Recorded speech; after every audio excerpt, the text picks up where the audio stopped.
हाइना के बारे में लोगों की आम धारणा यह है कि ये अफ्रीका के हंसी मजाक करने वाले कुत्ते होते हैं जो बहुत दौड़ते भागते हैं और शिकार करने के बाद उसे चुराते हैं। हालांकि इनका जीवन उतना सरल और सुखद नहीं होता जितना कि पहले नजर आता है। आज आप जानेंगे कि हाइना मृत शरीरों के प्रति क्यों आकर्षित होते हैं, इनके कुछ बहुत ही घिनौने आदतें क्या हैं, हाइना ने एंथ्रैक्स को कैसे संभाला, लोग इन शिकारी प्राणियों को अपने मुंह से खाना क्यों खिलाते हैं और क्यों हाइना के कबीले में कोई भी शावक सुरक्षित नहीं रहता। सफारी रोमांचक हो सकती है, लेकिन कभी कभी आप जंगल में कुछ अजीब घटनाओं का साक्षी बन सकते हैं। एक प्राकृतिकविद ने एक मरे हुए सेंट्रल अफ्रीकी रॉक अजगर को पाया जो एक बड़ा सांप था और जिसे लगता है किसी लकवाग्रस्त व्यक्ति ने मार दिया था।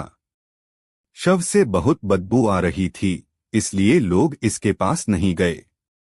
अचानक उन्होंने देखा कि एक हाइना उस शव से नहीं खा रहा था बल्कि उसके ऊपर लौटने लगा। वह कई बार लौटने के बाद उठा और बिना कुछ खाए वहां से चला गया।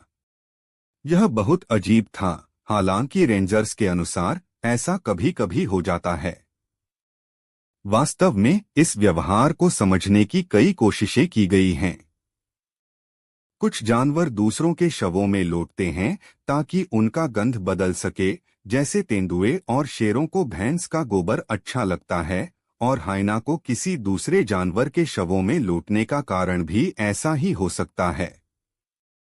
कई वैज्ञानिकों का मानना है कि शवों पर लौटने से हाइना अपने शिकारियों से अपनी गंध को छुपा सकते हैं, जिससे उनका शिकार करना और भी आसान हो जाता है। लेकिन इसके बारे में स्पष्ट कोई जवाब नहीं है। एक दिलचस्प सिद्धांत है कि हाइना इसे परफ्यूम के रूप में इस्तेमाल करते हैं।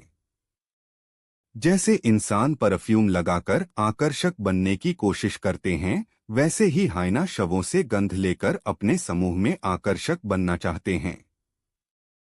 कुछ साल पहले हुए एक अध्ययन में पता चला कि बंदी हाइना अपने शिकार के शव में लौटते हैं ताकि उसकी गंध प्राप्त कर सकें। शोधकर्ताओं ने यह भी पाया कि जब एक हाइना पहले शव से लौटता है तो उसका स्थान समूह में ऊंचा हो जाता है। हाइना के समूह में बहुत सख्त और स्थिर पदानुक्रम होता है, जिससे सामाजिक स्थिति को बढ़ाना बहुत कठिन हो जाता है।